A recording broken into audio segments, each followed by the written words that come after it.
क्या आपने कभी सोचा है कि जिस धरती पर हम रहते हैं, जिस सूरज की रोशनी से हमारा जीवन चलता है और जो चांद तारे रात में हमारी दुनिया को रोशन करते हैं, क्या ये सब हमेशा के लिए रहेंगे या फिर एक दिन सब कुछ खत्म हो जाएगा?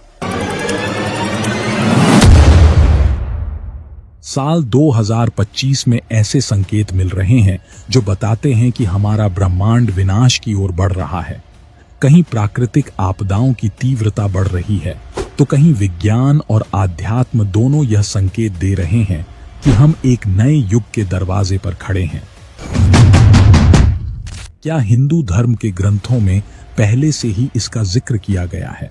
क्या विज्ञान के पास इस प्रश्न का कोई ठोस जवाब है? क्या यह सब हमारे जीवन काल में ही होगा या अभी कयामत बहुत दूर है? कुछ वैज्ञानिक मानते हैं कि ब्रह्मांड का अंत एक महाविस्फोट से होगा, तो कुछ कहते हैं कि यह धीरे धीरे एक अंधेरे और ठंडे शून्य में समा जाएगा। वहीं धार्मिक ग्रंथों में प्रलय और पुनर्जन्म के चक्र की बातें मिलती हैं। क्या 2025 इस महाविनाश की शुरुआत है? क्या इंसान अपने ही हाथों से इस ग्रह को नष्ट कर देगा? क्या कोई शक्ति हमें इस विनाश से बचा सकती है? 2025 के इन रहस्यमयी संकेतों और भविष्य मालिका ग्रंथ की अनसुनी भविष्यवाणियों को जानने के लिए बने रहिए हमारे साथ, जो आपकी सोच को पूरी तरह बदल देंगी। वीडियो शुरू करने से पहले एक छोटा सा निवेदन है कि कमेंट में जय जगन्नाथ लिखकर अपनी आस्था अवश्य व्यक्त करें।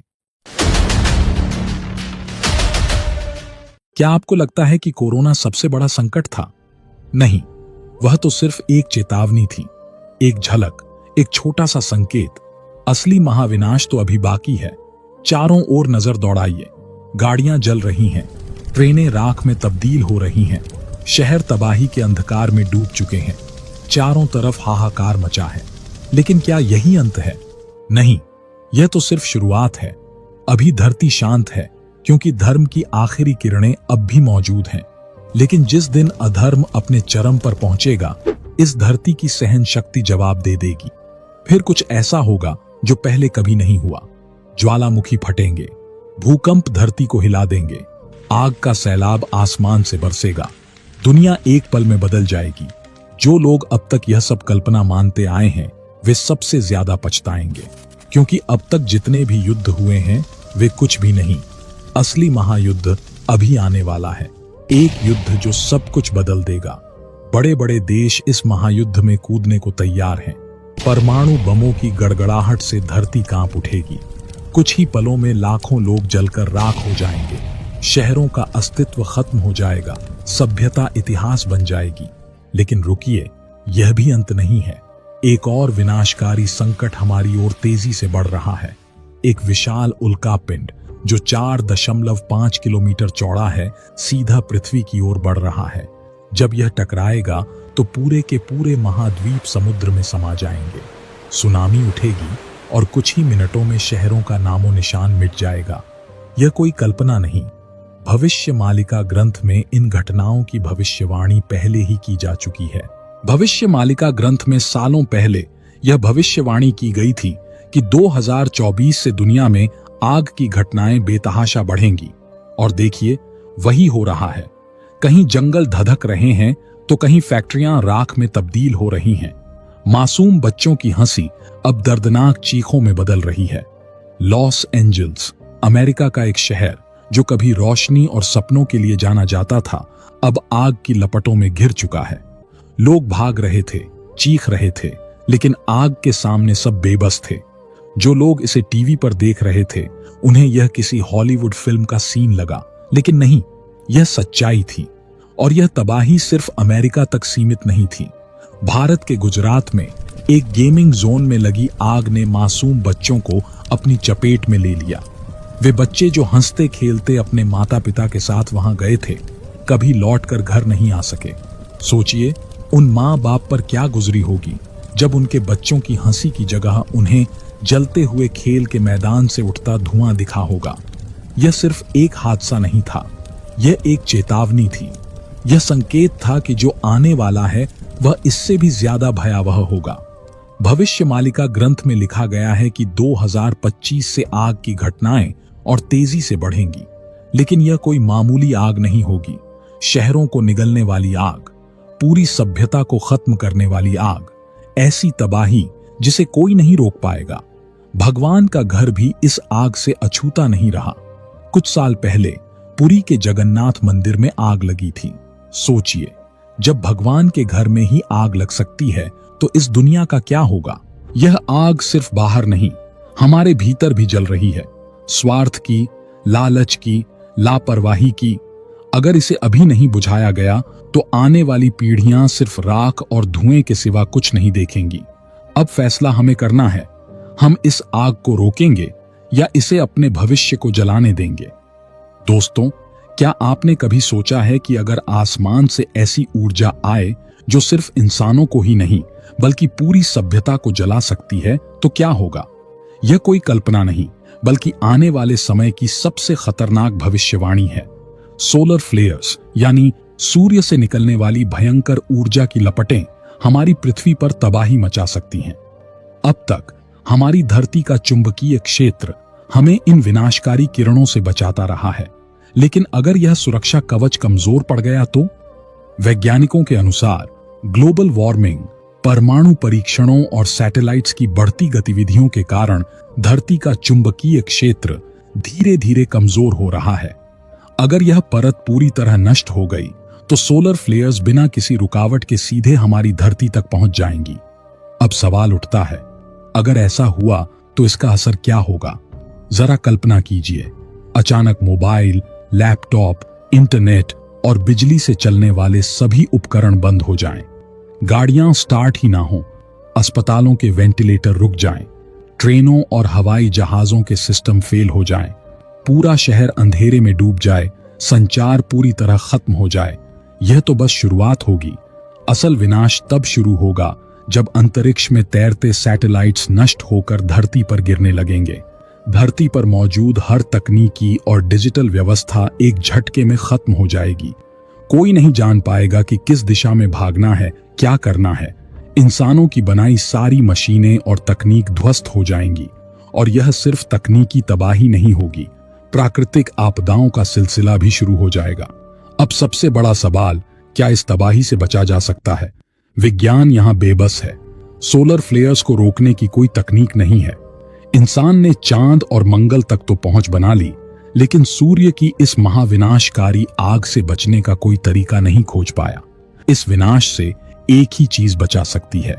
इतिहास गवाह है, जब जब दुनिया पर संकट आया तब तब सच्ची भक्ति और प्रभु में आस्था रखने वाले लोग ही बचे हैं। अब भी समय है ईश्वर की शरण में जाने का, क्योंकि जब विज्ञान हार जाता है तब सिर्फ प्रभु का नाम ही एकमात्र सहारा बनता है। दोस्तों, क्या आपको लगता है कि कोरोना महामारी सबसे भयंकर थी? अगर हां, तो शायद आप आने वाले संकटों के बारे में नहीं जानते। भविष्य मालिका ग्रंथों में जो भविष्यवाणियां दर्ज हैं, वे बताती हैं कि 2025 से 2030 के बीच दुनिया को एक के बाद एक कई भयंकर महामारियां घेर सकती हैं। कोरोना सिर्फ एक झांकी थी, असली विनाश अभी बाकी है। कल्पना कीजिए, हर तरफ लाशें ही लाशें बिछी होंगी। अस्पताल मरीजों से भर जाएंगे, लेकिन डॉक्टर भी उनका इलाज करने से डरेंगे। दवाएं काम करना बंद कर देंगी। श्मशान घाटों में लाशें जलाने के लिए जगह नहीं बचेगी। कब्रिस्तान भी भर जाएंगे। लोग अपने ही घरों में बंद होकर मौत का इंतजार करेंगे। गांव और शहर पूरी तरह वीरान हो सकते हैं और पूरी बस्तियां खत्म हो सकती हैं। सबसे भयानक बात यह होगी कि यह महामारी इतनी तेजी से फैलेगी कि लोग इसे रोक भी नहीं पाएंगे। लाखों लोग 24 घंटे के अंदर इसकी चपेट में आ सकते हैं और उनकी पहचान तक मुश्किल हो जाएगी। संक्रमित व्यक्ति का पूरा शरीर काला पड़ जाएगा, गला सूख जाएगा, आंखें डरावनी दिखने लगेंगी। धीरे धीरे उसके सुनने और देखने की शक्ति खत्म हो जाएगी और कुछ ही समय में वह दम तोड़ देगा। कोरोना के समय डॉक्टरों ने लाखों लोगों की जान बचाई थी, लेकिन इस बीमारी में डॉक्टर भी पास जाने से डरेंगे। यह वायरस हवा में फैल सकता है और स्पर्श मात्र से लग सकता है। वैज्ञानिकों के पास इसका कोई इलाज नहीं होगा और कोई भी दवा या वैक्सीन इस पर काम नहीं करेगी। दोस्तों, आज विज्ञान बहुत आगे बढ़ चुका है, लेकिन फिर भी कई बीमारियों का इलाज संभव नहीं हो पाया है। उदाहरण के लिए कैंसर का आज तक कोई पक्का इलाज नहीं मिल पाया है। इसी तरह आने वाली महामारियों का इलाज भी ढूंढना मुश्किल होगा। इसके अलावा भविष्य मालिका ग्रंथों में यह भी बताया गया है कि आने वाले समय में 4 बीमारियां ऐसी होंगी जो लगभग हर घर में देखने को मिलेंगी, जिनमें रक्तचाप, मधुमेह, हृदयाघात और पाचन तंत्र से जुड़ी समस्याएं शामिल होंगी। यह चारों बीमारियां इतनी आम हो जाएंगी कि हर घर में कम से कम एक व्यक्ति जरूर प्रभावित होगा। पुराने समय में लोग शुद्ध और प्राकृतिक भोजन खाते थे, इसलिए वे कम बीमार पड़ते थे। लेकिन आज के समय में हमारी जीवन शैली और खान पान बहुत बदल चुका है। खेतों में उगाई जाने वाली फसलों में जहरीले रसायन मिलाए जाते हैं। खाना पकाने से लेकर खाने तक के सभी तरीके गलत हो चुके हैं। यही कारण है कि बीमारियां इतनी तेजी से बढ़ रही हैं। भविष्य मालिका ग्रंथों में कहा गया है कि जब विश्व युद्ध छिड़ेगा तब 7 दिन और 7 रातों तक पूरी दुनिया में घना अंधकार छा जाएगा। कोई सूरज नहीं, कोई चांद नहीं, कोई तारा नहीं। हर जगह सिर्फ काली रात का राज होगा। दुनिया में हाहाकार मच जाएगा। लोग डर से कांपेंगे, भगवान को याद करेंगे, लेकिन तब तक बहुत देर हो चुकी होगी। चौथे दिन जब अंधेरा अपने चरम पर होगा, तभी अचानक भयंकर प्रलय आ जाएगा। जमीन कांपेगी, समुद्र उफान मारेंगे, हवा इतनी तेज चलेगी कि सब कुछ उड़ा ले जाएगी, आकाश से आग बरसेगी। सबसे बड़ा संकेत यह होगा कि समुद्र का जलस्तर इतना बढ़ जाएगा कि पवित्र श्री जगन्नाथ मंदिर तक पानी पहुंच जाएगा। सोचिए, वह मंदिर जो सैकड़ों वर्षों से खड़ा है, जिसके पास समुद्र है, लेकिन जिसके गर्भगृह में कभी एक बूंद पानी तक नहीं गया, अब वही समुद्र में समा जाएगा। यह सिर्फ एक मंदिर की बात नहीं होगी, बल्कि यह पूरे विश्व के लिए एक चेतावनी होगी कि अब प्रकृति का धैर्य खत्म हो गया है और यह तबाही यहीं नहीं रुकेगी। बिजली गिरने की घटनाएं इतनी ज्यादा बढ़ जाएंगी कि यह मौत का नया कारण बन जाएगी। पहले जहां बिजली गिरने से गिने चुने लोग मारे जाते थे, अब हजारों लोग इसकी चपेट में आएंगे।